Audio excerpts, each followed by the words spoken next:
evening, you're with ET Now. This is a special edition of the India Development Debate. I'm Sandeep. Gurumurthi joining in from the News Centre in Mumbai. Joining me in Delhi is my colleague and co-anchor Supriya Shrinate. Straight to the first debate tonight.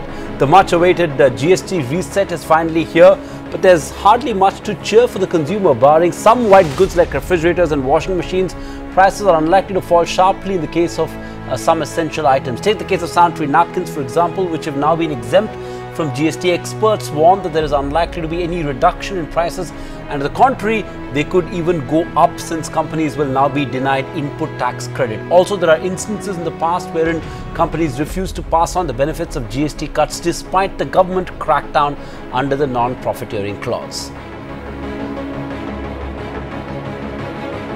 Indeed. Now, doubts have also been raised on the real impact of the GST reset in driving up consumer demand, considering that the fact that the fall in prices is likely to be negligible in most cases. On the India Development Debate this evening, we raised some very crucial questions. Will the much-awaited tweaking prove to be a big dampener?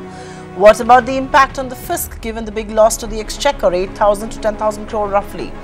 Most important, has the GST Council rushed into a big reset without much due diligence? It's a special panel that's joining us right here. We've got Dr. Naushad Forbes, former President CI and co-chairman Forbes Marshall. I've got Mr. Najib Shah, former chairman CBEC, Harishankar Subramaniam, national tax leader EY India, and Swaminathan Iyer, our consulting editor. So thanks each one of you for being with us. And Mr. Shah, if I may start with you, because you've been there, you know exactly how the nuts and bolts and everything works, and yet we've seen this big reset. The 28 GST Council reduced rates for not 1, not 2, not 20, not 30, but about 100 odd items. And one wonders on the timing, because GST collections haven't stabilized. In the last 1 year, GST collections have topped the 1 lakh crore mark, I think once in that period, whereas the asking rate in the budget is about 1.15 lakh crore every month. In fact, as we speak, only 3 states are revenue surplus, and so the rest have to be compensated for. And which is why one wonders if this tinkering of race was in fact laced with political motives, political considerations, a political agenda over perhaps everything else. Mr. Shah. I would not like to get into the politics of it, Supriya. All I can tell you is that there were major decisions which have been taken, and obviously they're going to have revenue repercussions. I'm not very sure of the numbers. I have read numbers of 6,000 to 15,000. My guess is it's even more than 15,000. So these are bold decisions which have been taken to reduce rates, and I don't agree also that this should not lead to some reduction in prices. I'm sure it should lead to some reduction in prices given this range of items which have been hit by this reduction. And I think these are very, very major decisions which have been taken yesterday. Major decision that's been taken, you could call it bold. One will have to sit and analyze the impact on the exchequer. Swami, Mr. Najib Shah, of course, one of the architects of the initial GST rollout, believes it could be as much as 15,000 crores. There's a range anywhere between 8,000 to 15,000 crores. What's your own sense? I mean, will demand rise significantly to compensate for the big bet that's been made? I mean, is it a fiscally prudent move, especially given the revenue hit on account of the MSP hike and of course the government's, Ayushman Bharat rollout as well? Can we afford any slippages on the fisc?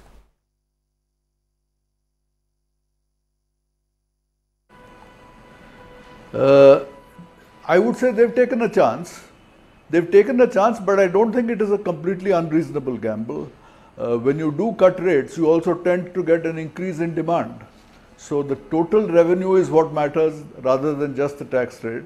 And there is some chance that tax cuts we already seen are spurring demand. So maybe that will make up for part of the shortfall.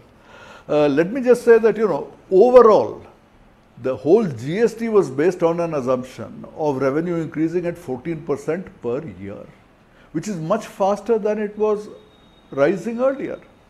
So there is a fundamental assumption that the GST itself, after an initial period of glitches, will itself result in increased compliance and an acceleration of revenue. Will that turn out to be true? As of now, we are not sure. It may happen, it may not happen. I will merely say that GST was never an event. It was always going to be a process. You jumped into the thing without the full architecture being there. Now the GST keeps GST Council keeps meeting and making amendments and changes, many of which I would agree with. I mean, I think far too many items were in the 28% bracket. And as I said, at some point the 18% and 12% bracket probably need to be unified. So in the long run, we are going to see a number of changes in the GST. At this point of time, I would say there is some risk in the cuts that they have done, but I still think there is a chance that perhaps with improved compliance, we will in fact find that the revenue projections are not too far off. Okay, so let's hope the revenue projections do kick in, and we hope that the rate of growth is over 14% for that tax correction to happen. But Harshagar Subramaniam, if I may come to you, and I'm not a fiscal hawk, but I still think I lose some sleep over the fisc, much like a lot of economic stakeholders. Finance Minister Mr. Goyal insisted that when he did the big reset, which is a slashing of about rates across 100 odd items, he was essentially accommodating and ceding to the demands of the states. But the question also is that states have nothing really to worry about, because under the law, the centre is obliged to anyways compensate them for any revenue loss, and which is why the fiscal prudence part of this perhaps needs to be the centre's responsibility, and the centre perhaps need to be a lot more careful than perhaps state would warrant.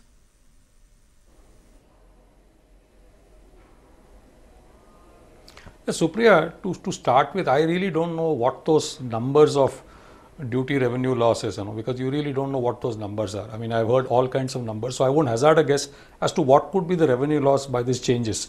But directionally, the council has always been saying that they need to prune the 28% list. The basket was far beyond what originally was contemplated.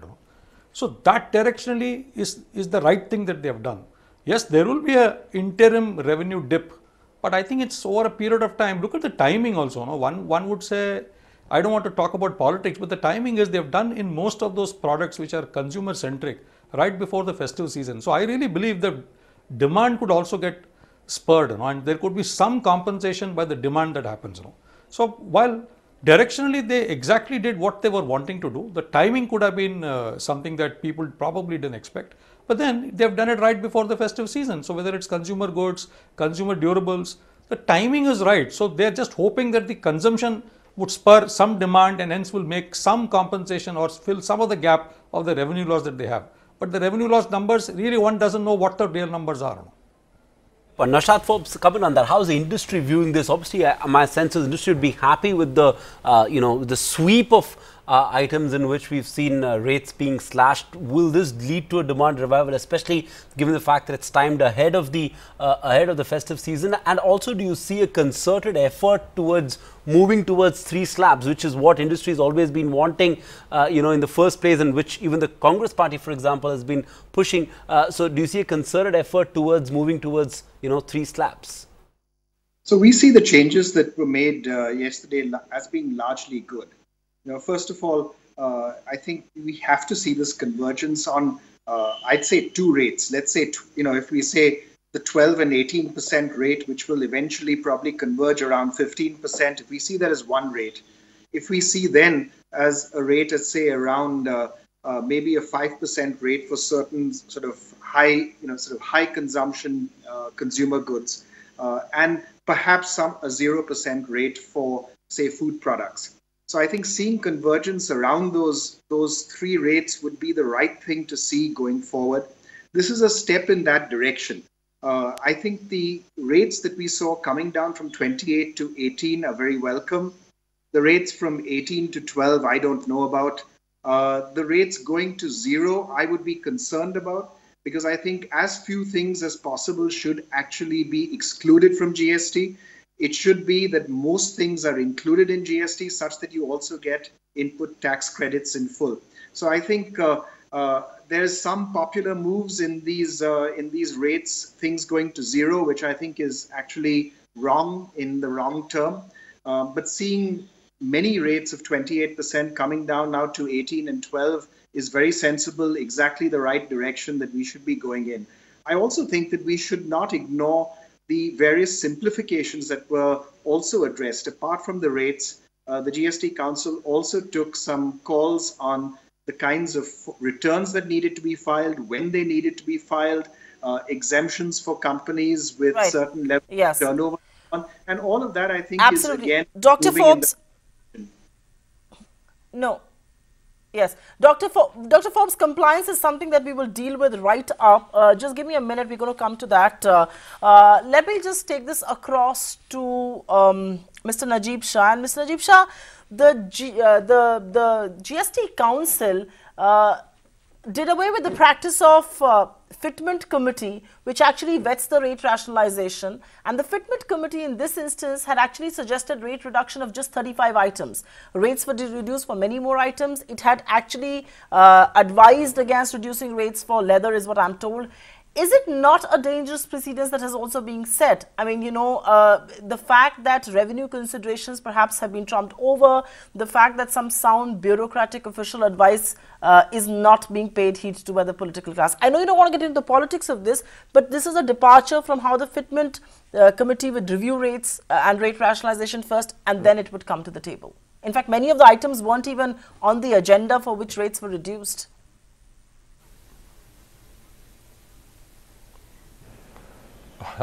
I'm not aware of the advice given by the fitment committee. I'm sure due diligence would have been done before these decisions were arrived at, and I would only hope that, as has been mentioned by my other co-panelists, all this will spur demand and growth and hence revenue, because definitely I think revenue is going to be hit by these reductions, and I'm concerned about the revenue, quite frankly. But whether these items were in the agenda or not on the agenda, I'm not privy to that. Normally decisions of this nature would not get taken unless they have had some degree of discussions and debate and estimations about possible loss and the growth which can possibly happen to compensate for that loss. So there would have been some discussion and debate, I'm sure, internally before the matter came up in the GST Council itself.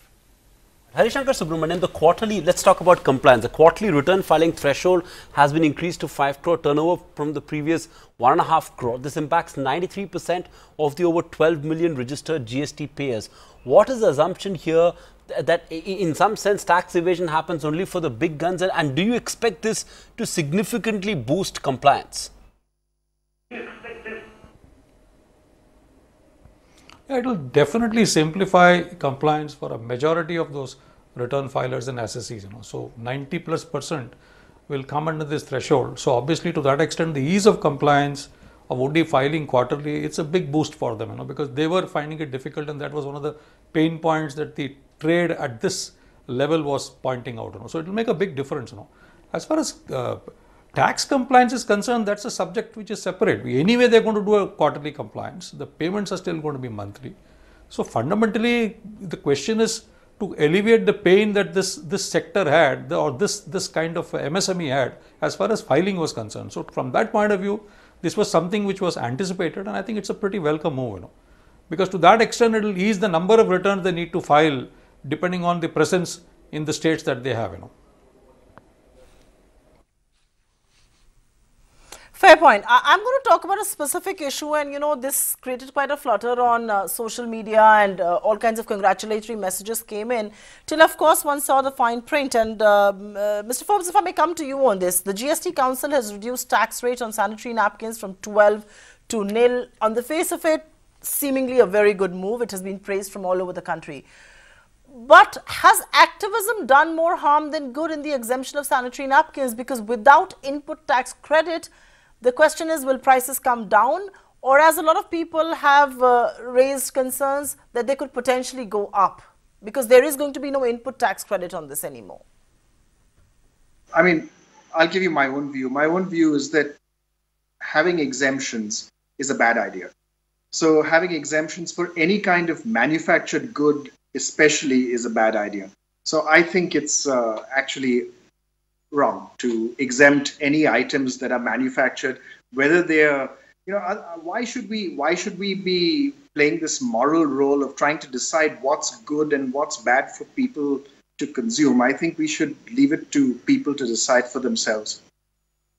That's a fair point you're making, Swami. It also sort of fuels another burning question, and which a lot of people are worried about, which is this flip flop. What explains this complete change in position? I understand GST is a evolving tax, and that you will sort of learn as you go and take decisions. But in this particular specific case, Swami, we've seen a complete change in position within 8 months on sanitary napkin taxation. I mean, this sort of flip flop is what makes stakeholders jittery. After all, Mr. Jaitley argued heavily against it for a year now. He's written blogs on this matter. His simple argument is that this nil tax puts Indian manufacturers at a disadvantage and risks killing all Indian makers and let the market be dominated by Chinese. So I don't understand, how has that concern be addressed, and what explains this sort of a flip-flop other than the fact that Mr. Jaitley is not sitting in the finance minister's office right now?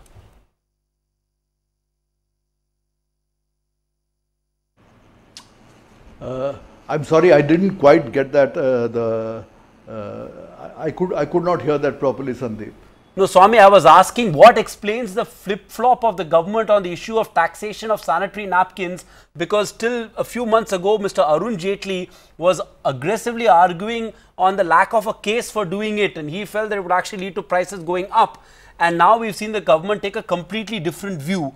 What, according to you, explains this sort of a flip-flop?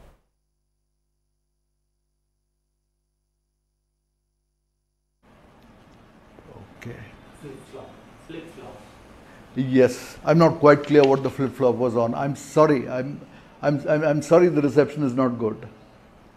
Najib Shah, you want to take... Swami will try and fix your audio. Let me take that to Mr. Najib Shah. Mr. Shah, you want to comment on that, because again, you've been in the preview of these decisions. I'm sure you've seen the arguments made there by Mr. Jaitley as well, in the favor of status quo. I'm sure when the council made these recommendations, a lot of thought and consideration was given. So how does one rationalize the decision that's been taken right now?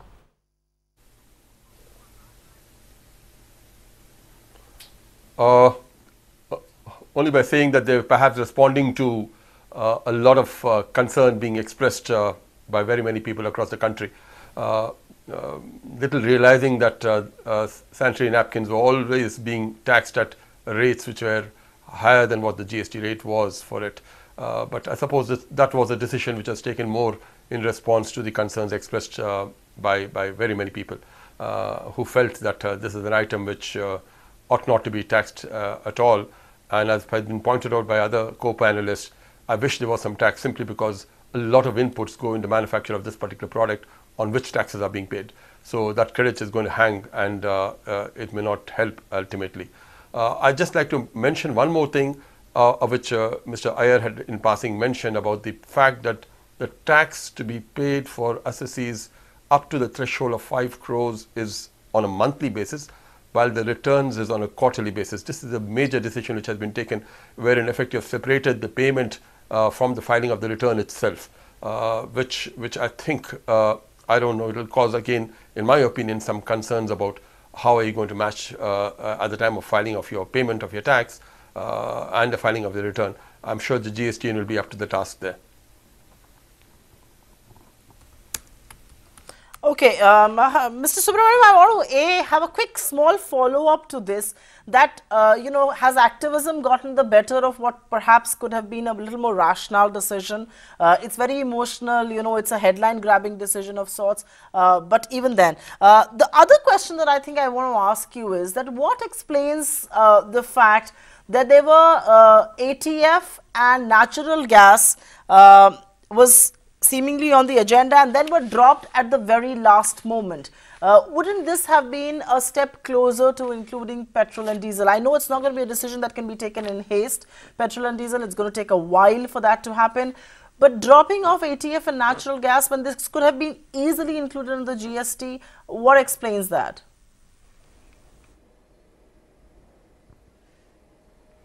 No, so Supriya, ATF and natural gas are very much on the anvil. I mean, I know it was supposed to have been discussed in the agenda.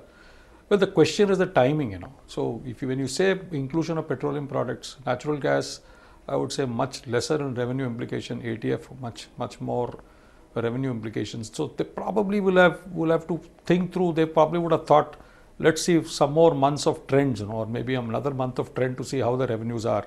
The initial 2 months in this fisc has not been bad in my view. 94, 95, if you look at the legacy collections in the erstwhile regime, the first 2 months have been a little slow. So the trends are not looking too bad, but they probably will have to wait and watch, because these are big ticket items, And then I don't think in principle there is a debate shouldn't exist as to whether ATF and natural gas should be in, or even for that matter other petroleum products, purely from an expansion of base, because you still, like in many other countries, can still tax some of these products outside the GST regime without credit, So you can still protect revenue. But I think they probably were waiting to see whether they need to do it now or at a little later stage, because that's what must have kept them in abeyance, is what my sense is. And on the issue of sanitary napkins and exemption, whenever there is an exemption, there is going to be cascading. I mean, let's not forget, in any manufactured product, yes, there could be some products which are also exempt on the chain at the input side, but there are several which are directly related to the product, which are common inputs and common services, which will have embedded GST. So whenever you do an exemption, unless you really look at the value chain, it could actually not bring the desired outcome. Optically, it looks like an exemption, but it could have trapped cost in the product, and hence may not really move the needle, And that's always a worry when you do exemptions. That's a fair point. Never a good idea to do exemptions, and that seems to be the consensus view of our panel on that. Naushad Forbes, let's talk about some of the other decisions. For a lot of handmade goods and handloom carpets, etc., GST cut to 5%. The sector has 20 lakh weavers, 2,600 MSMEs. So, in that sense, is this move have been taken with an eye on job creation, and will this lead to more job creation? It will lead to more job creation if it leads to more demand, and I don't know if it will. Again, I just come back to the same point again. That I think we need fewer and fewer items that are at anything other than the 12 and 18% rates. Our goal should be to see convergence around those 12 and 18% rates. And I think the moment we see items moving into the 12 to 18% rate, we should cheer. When we see items moving out of the 12 to 18% rate, we should see that as being probably an error.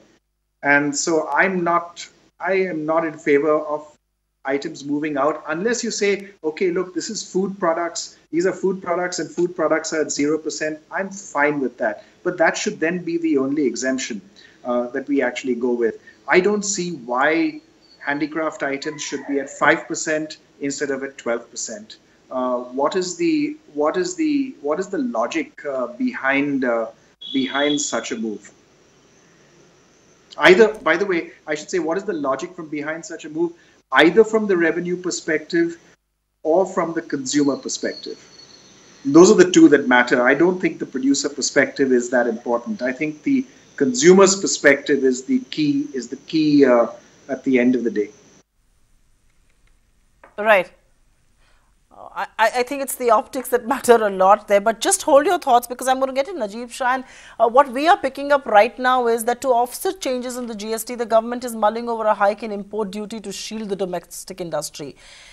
But is that perhaps the right thing to do, at least given the global narrative against, globalization? Do we want to be at all seen on the side of being protectionist at all? Because, hiking import duty could perhaps raise those charges all over again.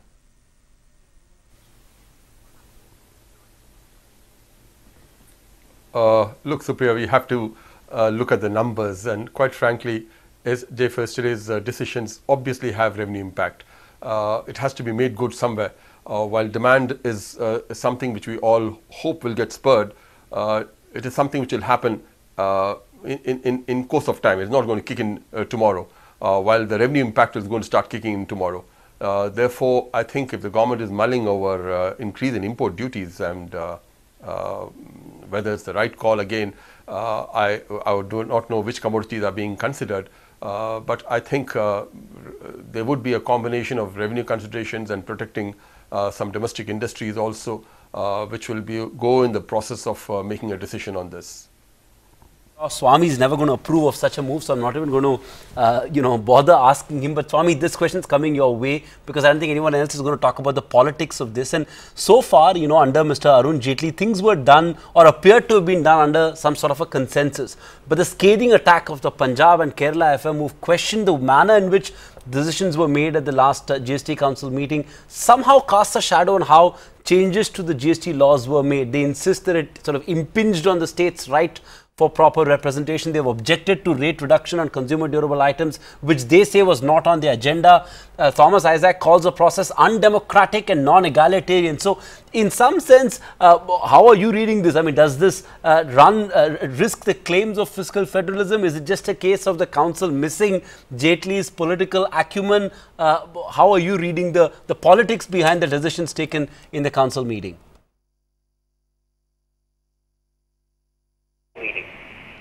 Look, the simple fact is that for Punjab or Kerala to say this was some undemocratic action foisted on them, the decision was taken not by the central government but by the GST Council. Within our democratic setup, you have created a GST Council. The GST Council itself has created a procedure whereby things can be passed. Was that particular procedure followed? Yes, it was the GST Council that did this. It was not done by the Finance Minister. It was not done by Piyush Goyal. Just going beyond that, the argument put forward, for instance, by Thomas Isaac, that things like washing machines and so on are luxuries and should be taxed high.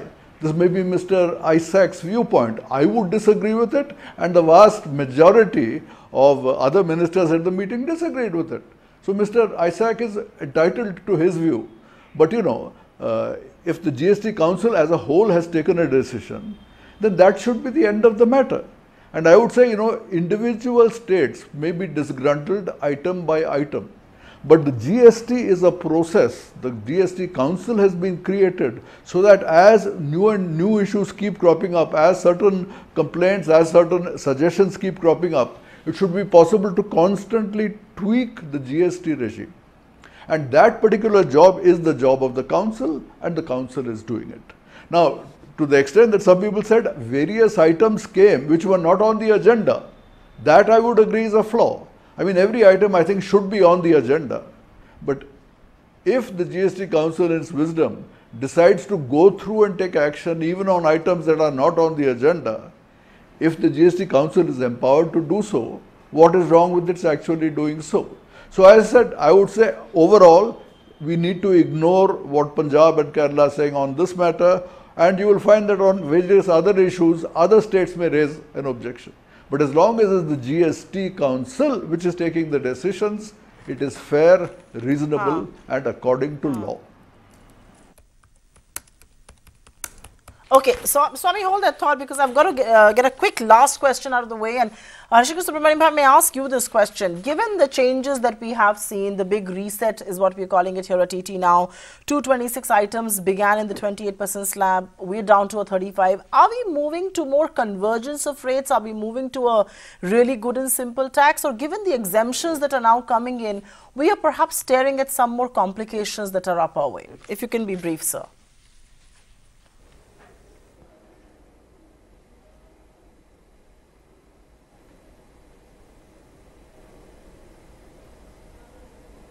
Mr. Subramaniam?